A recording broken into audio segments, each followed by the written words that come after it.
Ayun nga dahil Jean, kalugtong lang ito eh. Regarding dyan sa collagen drink ni Yen eh. Ayun na nga, doon sa mga lumalaklak dyan ng collagen, comment nga kayo kung ano epekto sa inyo. Kasi, yung una, gusto ko niyang bumili. Eh, meron ako yung napanood na isang dermatologist na wala daw epekto yan. Waste lang daw yan sa katawan. Yung linalaklak natin, linalaklak na collagen. Eh, meron isang chemist, formulator na kumontra.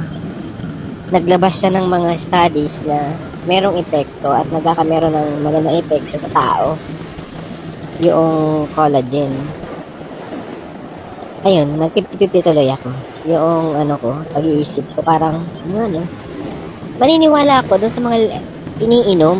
O yung iniinom ng tao, yung pumapasok sa bibig natin. Oo, maniniwala ako. Kasi ang katawan natin ay sadyang gumagawa ng collagen.